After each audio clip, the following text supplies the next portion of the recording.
Beer খাই পেলাই বা মদ খাই পেলাই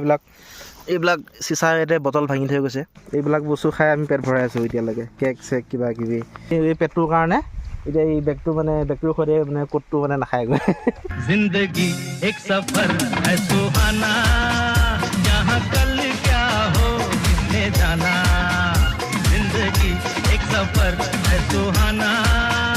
जहां कल क्या हो किसने जाना अरे ओडले ओडले নমস্কাৰ সকলোকে, আশা কৰোঁ সকলোৱে ভালে আছে। আমাৰ লাষ্টৰ যিটো টাৱাং ৰাইড আছিলে সেই ৰাইডটোৰ পিছতেই আমি বহুত দিন ৰাইড কৰা নাছিলোঁ আৰু আজি এটা ৰাইড কৰিবলৈ আহিছোঁ, অৰ্থাৎ আমি কৰি আছোঁ বা গৈ আছোঁ। আৰু আমি গৈ আছোঁ আজি শ্বিলং আৰু মৌচিনৰাম। আৰু এই ধুনীয়া ছিংগল লেন ৰাস্তাটো আৰু ইয়াৰ দুয়োপাৰে থকা সেউজীয়া পৰিৱেশ দেখি আপোনালোকে নিশ্চয় ভাবিছে যে আমিনো কোনটো ৰাস্তাৰে গৈ আছোঁ। আৰু আপোনালোকক ক'বলৈ পাই সুখী হৈছোঁ যে এই ৰাস্তাটো হৈছে এটা নতুন ৰাস্তা টু শ্বিলং চিটি, আৰু মানে শ্বিলং চেৰাপুঞ্জী আপুনি য'ত যায় আৰু এই ৰাস্তাটো হৈছে আপোনাৰ কাঁহীগুছিৰ পৰা মৈৰাং হৈ শ্বিলং যায়। আৰু আমি বৰ্তমান কাঁহীগুছি ৰাণী গেট পাৰ কৰিছোঁ, আৰু পাৰ কৰি আমি যি দৃশ্য দেখিলোঁ বা আমি যি সৌন্দৰ্যপূৰ্ণ এটা ৰাস্তা দেখিলোঁ, যি প্ৰাকৃতিক পৰিৱেশ, সেউজীয়া পৰিৱেশ দেখিলোঁ, আমাৰ মন আনন্দৰে উপচি পৰিল। আৰু কাঁহীগুছি ৰাণী গেটৰ পৰা শ্বিলং চিটিলৈকে দূৰত্ব হৈছে, এই ৰাস্তাৰে গ'লে দূৰত্ব হৈছে প্ৰায় 115 কিলোমিটাৰমান হ'ব, আৰু মৈৰাঙলৈ হ'ব টোটেল 100 কিলোমিটাৰ।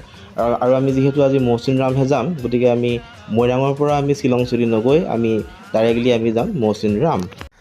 চাওক আমি কি ধুনীয়া ৰাস্তা পালোঁহি। এয়া একদম মানে কি ক'ম আৰু এইটো মানে ৰাস্তা নহয়, এইটো মানে স্বৰ্গলৈ যোৱা এটা পথ নেকি বাৰু, এনেকুৱা লাগিছে মানে বস্তুটো। গতিকে আমি এতিয়া প্ৰথমবাৰৰ কাৰণে মুখখন দেখালোঁ মই এই ব্লগটোত, আৰু বহুত দিনৰ পৰা ভাবি আছিলোঁ যে আৰু এটা ভাল ৰাইড কৰিম। আজিৰ ৰাইডটো যদিও ইমান লং নহয়, তথাপিও কিন্তু এটা বহুত ইণ্টাৰেষ্টিং আৰু বহুত মজেদাৰ উইথ মাছমাৰাইজিং ভিউজ এটা ৰাইড হ'বলৈ গৈ আছে। দেখিছে নহয় কি ধুনীয়া সুন্দৰ জেগাত আছোঁ আমি তেতিয়া আমাৰ অলপতে ৰাস্তা ভুল হৈছিলে, প্ৰায় আপোনাৰ 15-20 মিনিটমান আমাৰ এনেই গ'ল বাৰু। যি কি নহওক, আমি এতিয়া ৰাস্তাটো বিচাৰি পালোঁ, মেইন ৰাস্তাটো। এইফালে যায় চিধা মাইৰং, তাৰপৰা আমি যাম চেৰাপুঞ্জী নহয়, মৌচিনৰাম, য'ত নেকি পৃথিৱীৰ ভিতৰত চবতকৈ বেছি বৰষুণ হয়, দ্য ৱেটেষ্ট প্লেচ অন আৰ্থ। আমি তালৈ গৈ আছোঁ। গতিকে আমাৰ বাইককেইখন ইয়াতে ধুনীয়াকৈ খাৰা কৰি থোৱা আছে। অলপ সময়ৰ কাৰণে আমি ৰেষ্ট দিছোঁ বাইককেইখনক। আমি অলপ ইয়াতে জিৰণি লৈছোঁ আৰু ফটো চটো উঠিম। হিৰকক মই দেখুৱাব নোৱাৰোঁ, কাৰণ বৰ্তমান সি প্ৰস্ৰাৱ কৰি আছে। হ'ল না? এতিয়া পাৰি দেখুৱাবৰ কাৰণে। আজি একচুৱেলি শৰত অহাৰ কথা আছিলে, শৰতে বহুত মিছ কৰিব। সিও মিছ কৰিব আৰু তাক আমি মিছ কৰিছোঁ বহুত, কিন্তু সি আমাৰ এই যি মানে ভিডিঅ'ত দেখি পেলাই মানে ৰাস্তাটো দেখি বা ভিউবিলাক দেখি সি বহুত মিছ কৰিব, বহুত সি মানে ছেড ফিল কৰিব। আমি তাৰ কাৰণে ছেড ফিল কৰিছোঁ যে সি আহিব নোৱাৰিলে অসুবিধাৰ কাৰণে। আৰু আমাৰ লগত অহা কথা আছিলে জিতুপন আছিলে অহা কথা, আৰু বাবু আছিলে অহা কথা, তেনেকৈ আৰু কোনোবা অহা কথা আছিলে, কিন্তু তেওঁলোকৰ অসুবিধাৰ কাৰণে নোৱাৰিলে। বা যি কি নহওক, এতিয়া আমি উঠিম, নেক্সট টাইম আহিম। এতিয়া আমি উঠিম ফটো ইয়াতে।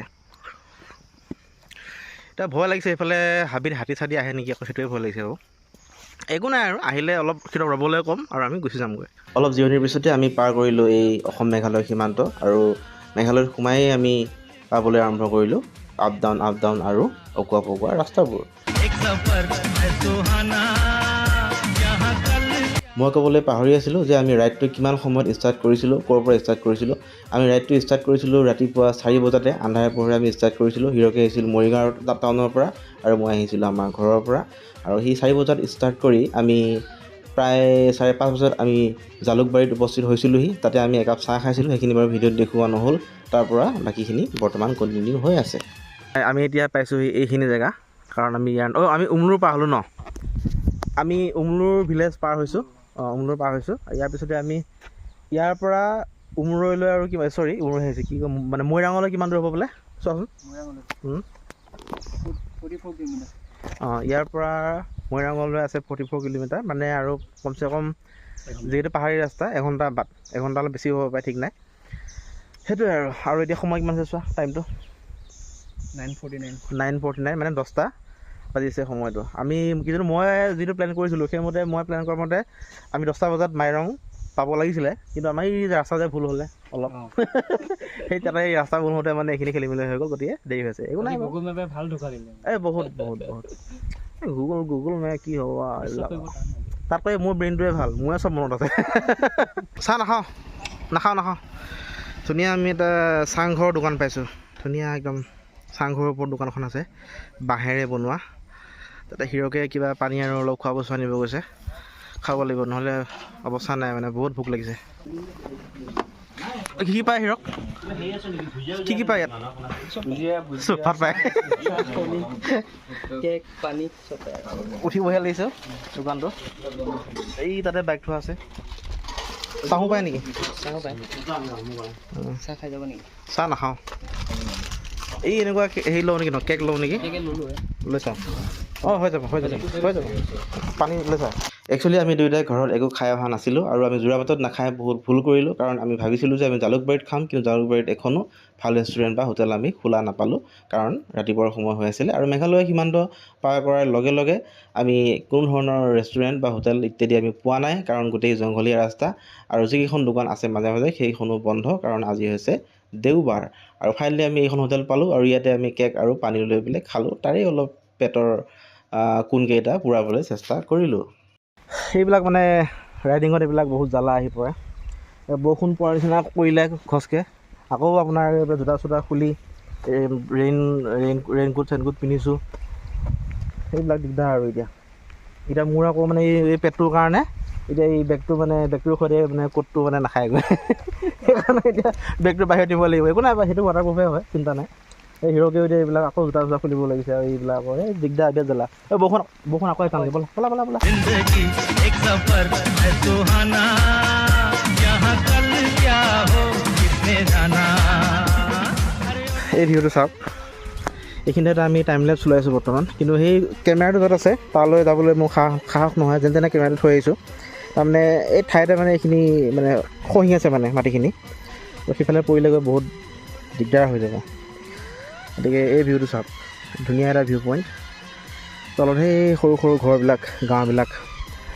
দিছ ইজ মেঘালয় মেঘেৰে পৰিপূৰ্ণ মেঘালয় এতিয়া আমাৰ এনেকুৱা অৱস্থা হৈছে যে আজি ছানডে ইয়াতে আপোনাৰ দোকান এখনো খোলা নাই হোটেল চোটেলটো বাদেই দোকানেই বন্ধ চব তো কাচিত মানে বহুত মাজে মাজে মানে ৰেয়াৰলি দুখন তিনিখন খোলা আছে এইখন দোকান খোলা আছে আমি ইয়াৰ পৰা এতিয়া বস্তু লৈছোঁ হোটেল যিহেতু নাই গতিকে কি কি লৈছোঁ চাওক এইবিলাক বস্তু খাই আমি পেট ভৰাই আছোঁ এতিয়ালৈকে কেক চেক কিবা কিবি এয়া জুচ তাৰপৰা এইবিলাক এই চাওঁ দেখাই দিওঁ বস্তুটো এই তামোলৰ এইটো পেকেট কেইখন তামোল আছে চাগে 4খনমান তামোল আছে ইয়াত এইটো 20 টকা পেকেট ইয়াত চকলেট লৈছোঁ আৰু এইবিলাক এনেকৈ পেট ভৰাবলগীয়া হৈছে উপায়টো নাই গতিকে আমি এতিয়া মাইৰংটো পাৰ হ'লোৱেই তেতিয়াই দেখুওৱা নহ'ল বাৰু যিহেতু আৰু মোৰ কেমেৰাটো মই তেতিয়া বৰষুণ পৰাৰ কাৰণে মই সোমাই থ'লোঁ আকৌ লগামহে এতিয়া আৰু এনেকৈ আমি ধুনীয়া ধুনীয়া গাঁওবোৰ পাৰ কৰি আৰু ধুনীয়া ধুনীয়া ৰাস্তাবোৰেৰে আহি পকুৱা ৰাস্তাৰে আহি আমি পাই গ'লোহি ফাইনেলি মৌচিনৰাম আমি মৌচিনৰামত এণ্ট্ৰি কৰি ধুনীয়া এখন ঠাই পাই গ'লোঁ বা এটা সুন্দৰ ভিউ পইণ্ট পাই গ'লোঁ আৰু তাতে আমি অলপ ফটো ভিডিঅ' ৰিলছ আৰু কিবা কিবি শ্ল' মোশ্যন আৰু কিবা কিবি যিকোনো ধৰণৰ কাৰ্য কৰিম বুলি ভাবিলোঁ আৰু ভাবি আমি ধুনীয়াকৈ সুন্দৰ জেগাত বাইককেইখন ৰখাই আমি আমাৰ কাম আৰম্ভ কৰিলোঁ চাওক মেঘালয়ৰ সৌন্দৰ্যৰ লগতে চাওক আমাৰ সেই বাংলাদেশখনো চাওক চাই লওক এবাৰ আমি আহিছোঁ এইটো ছাইডৰ পৰা আৰু এইটো ছাইডে গৈ থাকিলে আমি সেই যে দেখিছে ৰাস্তাটো এই পাহাৰ কিনাৰে তেনেকৈ গৈ আমি গৈ থাকিব পাৰিম মানে যিখন মৌচিনৰাম যিখন টাউন তালৈ আমি গৈ থাকিব পাৰিম কিন্তু আমি নাযাওঁ কিহৰ কাৰণে নাযাওঁ কাৰণ যিহেতু আমি দিনটো একো খোৱা নাই ভালকৈ দিনডাল ৰাস্তাত কেক বিস্কুট চিস্কুট কিবা কিবি খাই আহিছোঁ গতিকে মানে পেটত মানে একো নাই বৰ্তমান খালী হৈ আছে সেইকাৰণে ইয়াৰ পৰা আমি আগলৈ নাযাওঁ এইখিনিৰ পৰা আমি ঘূৰিম ইয়াতে ৰিল বনাম কিবা কিবি কৰিম ফটো চটো তেনেকৈ কৰি পেলাই আমি ইয়াৰ পৰা ৰিটাৰ্ণ হ'ম আমি একদম শ্বিলং চিটি যাম তাৰপৰা দেখা যাব কি হয় পিছৰখিনি আৰু তোমাৰ কেনেকুৱা লাগিছে ইয়ালৈ আহি ভাল লাগিছে মৌচিনৰামলৈ আহি ভাবি আছিলোঁ যে মৌচিনৰামত একোৱেই নাপাম নেকি তাকেতো আমি ভিউ পাই পেলাই দুইটা মন বেয়া মানে ৰাস্তা দেখি থাকোঁতে কাৰণ ৰাস্তাও ইমান বেয়া আৰু আমি দিনডাল একো খোৱা নাই ইমান কষ্ট কৰি আহিছোঁ আহি পেলাই তাতে আমাৰ এজন লগৰক ফোন কৰিলোঁ যে ইয়াত থকাৰ প্লেচ ক'ত আছে তাৰপিছত সি ক'লে যে সি আহিছিলে মানে প্ৰায় এসপ্তাহমান আগতে সি কৈছে যে তাত মানে কিয় গৈ আছে তাত একোৱেই নাই বোলে চাবৰ কাৰণে এই মনটো মানে এনেকুৱা বেয়া লাগি গৈছিলগৈ তাৰপিছত যেনিবা এইখিনি ঠাইলৈ আহি যেনিবা বহুত ভাল লাগিলে এতিয়া আমাৰ কিবা এটা মানে ছেটিছফেকশ্যন এটা হৈছে আৰু বাকী কিন্তু এটা কথা মই বুজি পোৱা নাই হিৰক মৌচিনৰাম পৃথিৱীৰ ভিতৰত সকলোতকৈ বেছি বৰষুণ পোৱা ঠাই কিন্তু বৰষুণেই নাই ক্লাইমেটৰ কাৰণে হৈছে নেকি সেইটোৱে বস্তুটো তাৰমানে বস্তুটো কি হয় ইয়াতে যিটো আমাৰ বৰষুণৰ যিটো মাত্ৰাটো বেছিয়ে হয় কিন্তু কোনোবা সময়ত বা হয়তো কেতিয়াবা নপৰিবও পাৰে এইটো বেলেগ এইটো ক্লাইমেটৰ কাৰণে হ'ব পাৰে ভাগ্য ভালেই আছিলে ৱেডাৰ আৰু ক্লাইমেটৰ কথা বা যি কি নহওক এতিয়া আমি আমাৰ কামত লাগি যাওঁ এইটো ছাইডে আপোনাৰ ৰ'দ দিয়া নাই আৰু এইটো ছাইডে পূৰা ৰ'দ দি আছে আৰু দেখিছেনে সেই পাহাৰকেইটাৰ সিফালে এই যিখিনি সমতল ভূমি আছে সেইখিনি আছে আমাৰ সোণাৰ বাংলা সেইখন আৰু তাত বৰ্তমানে এয়া বানপানী নে কি হৈ আছে জানো গোটেই চাৰিওফালে পানী দেখিছোঁ আৰু এনেকৈয়ে আমি আমাৰ কৰণীয় কামবোৰ যেনে photo video' slow' motion video' time lapse reels ইত্যাদি বনালোঁ আৰু বনাই কৰি ধুনীয়াকৈ সেই ঠাইখিনিত আমি বহু সময় এনজয় কৰিলোঁ जिंदगी एक सफर है सुहाना यहाँ कल क्या हो किसने जाना जिंदगी एक सफर है सुहाना यहाँ कल क्या हो किसने जाना अरे ओडले ओडले हो ओडले ओडले हो ओडले ओडले हो ओडले ओडले এই গৰুজাক আহি গ'ল চাওক ধুনীয়াকৈ ঘাঁহ খাই আছে কিন্তু এটা কথা বেয়া কৰে ইয়াতে বহুত এইবিলাক চাওকচোন বাৰু এই বিয়েৰ খাই পেলাই বা মদ খাই পেলাই এইবিলাক চিচাৰ ইয়াতে বটল ভাঙি থৈ গৈছে আৰু তেনেকুৱা বহুত দেখিব আপোনালোকে ইয়াতে মানে সাৱধানে খোজকাঢ়িব লাগে এতিয়া এইবিলাক চাওক বটল পেলাই থৈছে এতিয়া এইবিলাক গৰু গাই ইয়াতে চৰিব আহে ন গতিকে সিহঁতৰ কাৰণে অসুবিধা হ'ব পাৰে মানুহবিলাকে বুজি নাপায় একচুৱেলি কথাবিলাক খোৱাত আপত্তি নাই কিন্তু পৰিৱেশটো বেয়া কৰি যাব নালাগে সেইটোৱে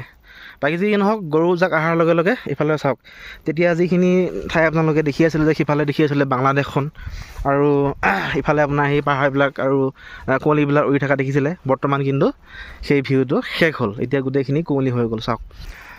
গতিকে বন্ধুসকল আজিৰ ভিডিঅ' এইখিনিতে শেষ কৰিছোঁ চোৱাৰ কাৰণে বহুত ধন্যবাদ লাইক কৰিব শ্বেয়াৰ কৰিব কমেণ্ট কৰিব আৰু যদি বেয়া পায় ডিছলাইক কৰিব বুলি মই কোৱা নাই নকৰিব ধন্যবাদ নমস্কাৰ জয় অসম বাই বাই